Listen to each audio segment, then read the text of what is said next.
C'est au portail d'embarquement 43 que tout commence. Victor arrive d'un pas assuré, portant avec lui non seulement une valise en cuir raffiné, mais aussi la conviction silencieuse qu'il appartient à cet endroit.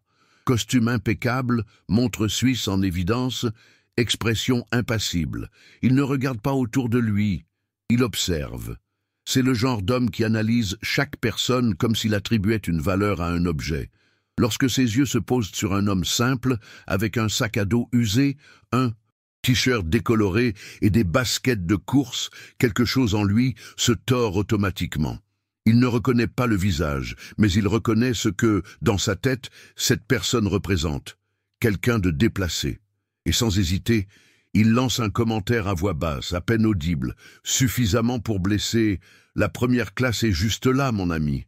Mais peut-être que tu t'es trompé de porte. » L'homme ne cligne même pas des yeux.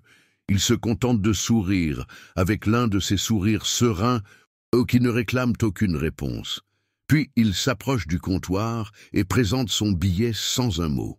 Victor observe, presque confus, pendant que l'agent confirme que le siège de l'homme est juste à côté du sien. Premier siège de la rangée A. Il déglutit, mais croit encore que le type a eu de la chance. Lorsqu'il monte dans l'avion, Victor remarque de plus près, l'homme s'installe calmement, range ce qui semble être un livre en arabe dans la pochette de son siège et met des écouteurs bons, marchés, ceux qui accompagnent un téléphone portable. La scène le dérange d'une manière qu'il ne sait expliquer. Comment quelqu'un comme lui peut-il être là?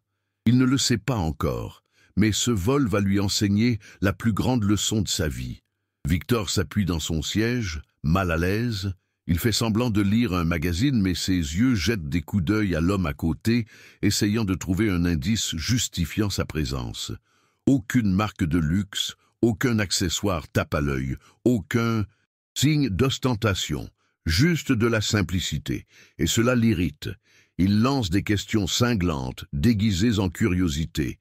Voyage d'affaires ou cadeau de quelqu'un? L'homme enlève ses écouteurs, sourit de nouveau et répond calmement « Un nouveau départ ». Rien de plus. Victor laisse échapper un rire sec, croisant les bras. Il est habitué à imposer le respect par son regard, mais cet homme ne se laisse pas troubler. Le temps passe, l'avion décolle, et Victor tente de relancer la conversation, maintenant sur un ton plus provocateur. Il parle d'investissement, de voyages de luxe, de la difficulté de maintenir un certain niveau de vie quand on vient de rien. Il jette un regard sur son voisin, espérant une réaction, peut-être de l'indignation, peut-être de la soumission. Mais il reçoit autre chose, le silence et la paix. L'homme écoute simplement, sans se justifier, sans s'exalter. Et cela, pour Victor, est déconcertant, car il a appris toute sa vie que celui qui se tait consent.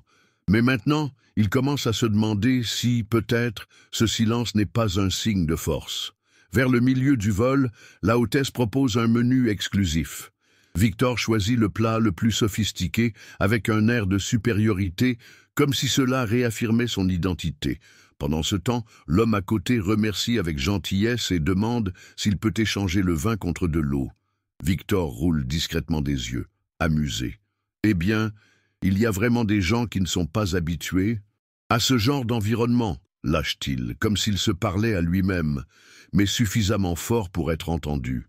L'homme sourit de nouveau, cette fois avec un regard un peu plus profond. L'environnement ne définit pas qui vous êtes, monsieur. Il ne fait que révéler qui vous prétendez être. La phrase flotte dans l'air, simple et lourde comme une brique. Victor se tortille, prend son téléphone, fait semblant de chercher quelque chose, tente de changer de focus. Mais quelque chose a déjà été ébranlé en lui. Il le sent, bien qu'il ne l'admette pas encore. Pour la première fois depuis longtemps, ses certitudes semblent instables. Pourtant, son orgueil persiste. Il continue à essayer de maintenir sa pose, abordant des sujets sur la célébrité, le succès, les biens matériels. Il parle de son nouvel appartement à Dubaï, de sa voiture importée, de la difficulté à faire confiance aux gens quand on a tant à perdre. L'homme écoute attentivement, comme si cela revêtait de l'importance. Et quand Victor demande, d'un ton un peu moqueur, « Et vous, Avez-vous déjà eu quelque chose à perdre? Il répond simplement « Oui, mais ce n'était jamais matériel ». Le silence entre eux dure quelques minutes, mais il n'est pas vide. C'est le genre de silence qui laisse une présence dans l'air, comme si quelque chose était sur le point d'être compris. Sans s'en rendre compte, Victor commence à observer plutôt qu'à juger. Il remarque que l'homme devant lui porte sur le visage les marques de la vie, des mains calleuses, mais des yeux tranquilles, presque légers. Il n'y a aucune tension dans les épaules, aucune hâte dans les gestes. Il y a une paix déconcertante, quelque chose que Victor ne peut pas acheter. Pour la première fois, il ressent de l'envie, non pas de quelque chose que quelqu'un possède, mais de quelque chose que quelqu'un est. Et cela le désarme, car jusque-là, il croyait au contraire, que les gens enviaient sa vie parfaite. Soudain, l'hôtesse s'approche avec un sourire retenu. « Monsieur Manet, votre correspondance pour Riyad est confirmée. Le capitaine m'a demandé de vous saluer et de vous souhaiter bonne chance pour votre nouveau chapitre chez Al-Nasr. » Victor se fige. Son esprit prend quelques secondes pour traiter ce nom. Il regarde de côté, incertain d'avoir bien entendu. « Sadio Mané ?»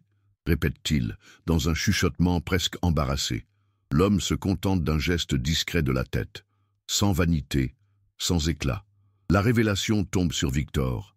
Comme un coup muet, tous les jugements, toutes les paroles prononcées pendant le vol pèsent désormais comme du plomb dans sa gorge. Il se rend compte qu'il a passé des heures à essayer de diminuer un homme qui est un géant, non pas en termes de célébrité, mais de caractère. Victor sent son visage brûler. Il regarde droit devant lui, puis le sol, tentant d'éviter le regard de Sadio. La honte ne vient pas de la célébrité qu'il a découverte, mais de ce que cette célébrité a révélé sur lui-même. Soudain, toutes ces paroles semblent ridicules. Cette posture de supériorité, les commentaires malveillants, le besoin constant de s'affirmer. Il se rend compte qu'il n'était pas seulement arrogant, il était petit. Et le pire, face à quelqu'un qui, à aucun moment, n'a tenté de se montrer supérieur. L'humilité de Sadio, désormais évidente, ne se manifestait pas seulement par sa tenue simple, mais par la façon dont il traitait chaque attaque avec dignité. Sans se défendre, sans répliquer, il se contentait d'être lui-même. Victor respire profondément. Il sait qu'il doit dire quelque chose, mais les mots ne viennent pas facilement.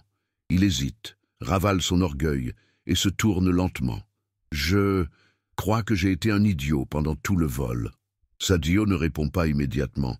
Il se contente de tourner la tête et de le regarder calmement.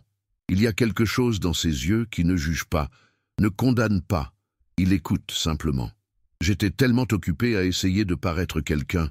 L'important que j'ai oublié ce que c'est d'être simplement une personne décente. La voix de Victor sort basse, presque étouffée. Sadio sourit simplement. Il n'y a ni discours moralisateur ni phrase choc, juste ce regard silencieux de quelqu'un qui sait que le véritable changement ne vient pas de ce que l'on entend, mais de ce que l'on ressent intérieurement. Le vol commence à se préparer pour l'atterrissage. L'agitation dans la cabine augmente, mais Victor reste silencieux, regardant par la fenêtre comme s'il voyait sa propre vie se refléter là. Il pense à toutes les fois où il a jugé quelqu'un par son apparence, à toutes les portes qu'il a fermées avec des mots parés de mépris, à combien de fois il a confondu la valeur avec la vanité. Cette expérience, qui aurait dû n'être qu'un autre segment d'un voyage ordinaire, est devenue un miroir. Pas un beau miroir, mais nécessaire. Et il sait, il portera cela en lui pendant longtemps, car il n'est pas facile de faire face à son propre ego, surtout lorsqu'il a toujours servi de bouclier contre les insécurités que l'on préfère éviter de ressentir. À l'atterrissage, tout le monde se lève pour récupérer ses bagages. Victor, d'un geste timide, tend la main à Sadio. Pas comme pour saluer une célébrité, mais comme pour remercier quelqu'un pour une leçon qu'il ignorait avoir besoin de recevoir. « Merci de ne pas m'avoir rabaissé à mon propre niveau, » dit-il, d'une voix à peine audible. Sadio serre fermement sa main. Et pour la première fois, dit quelque chose de plus que nécessaire. On apprend plus en écoutant qu'en parlant, et parfois, même le silence enseigne. Après cela, chacun reprend son chemin. Sans public, sans applaudissements. sans retournement digne d'un film. Mais avec quelque chose de bien plus rare, la vérité d'une rencontre qui a changé le cours de la vie d'un homme, sans avoir besoin de changer le monde entier. Dans le hall de l'aéroport, Victor marche lentement. Le blazer sur ses épaules semble plus lourd que jamais, comme s'il ne lui allait plus. Autour de lui, la vie continue. Des touristes prennent des photos, des cadres pressés, des familles qui se retrouvent. Mais en lui, tout est calme. Ce n'est ni de la tristesse, ni de l'euphorie. C'est une sorte de silence nouveau, qui ne survient que lorsque quelque chose se brise à l'intérieur et laisse place à la reconstruction. Il ne pense plus au statut, ni aux chiffres, ni à ce que les autres voient. Pour la première fois, depuis des années, Victor ressent l'envie d'appeler sa mère, d'envoyer un message sincère à son fils, de demander pardon à quelqu'un sans avoir besoin d'expliquer davantage. Plus tard, de retour à l'hôtel, il se regarde dans le miroir. Le reflet est le même, mais son regard a changé. Victor retire sa montre, desserre sa cravate et s'assoit sur le bord du lit, comme s'il avait besoin de reposer non seulement son corps, mais son âme. L'image de Sadio lui revient à l'esprit, non pas comme celle d'une star, du football, mais comme celle d'un homme qui a su enseigner sans élever la voix. Il comprend désormais que la grandeur ne se mesure pas à la force avec laquelle quelqu'un s'impose, mais à la capacité d'être gentil, même lorsqu'on a toutes les raisons de ne pas l'être. Et là, seul dans la chambre silencieuse, Victor décide qu'il est peut-être temps de réapprendre ce que signifie être véritablement humain. Le lendemain, Victor embarque de nouveau, cette fois sur un vol domestique, sans luxe, sans pompe. Il opte pour la classe économique, non pas comme une punition, mais par choix. Il veut retrouver ce qu'il avait perdu en gravissant des marches qui ne menaient nulle part. Il observe les gens avec un autre regard.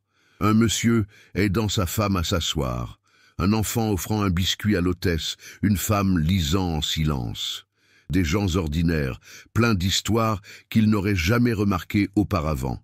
Et pour la première fois, Victor ne ressent pas le besoin de se démarquer, juste d'être là, présent, ouvert, humain. Le changement ne fait pas de bruit, mais il se produit, et il a déjà commencé. Des années plus tard, personne ne connaît l'histoire qui s'est passée à ce vol. Aucun titre n'a été publié, aucune vidéo n'est devenue virale. Mais Victor se souvient de chaque détail, comme si cela s'était passé hier. Pas parce qu'il a rencontré une célébrité, mais parce qu'il s'est découvert lui-même d'une manière brutalement honnête. Il a encore de l'argent, il porte encore de beaux costumes, il fréquente encore des lieux chics. Mais rien de tout cela n'a plus la même importance qu'autrefois. Ce qui subsiste, c'est le souvenir d'un homme avec un sac à dos simple et une paix inébranlable.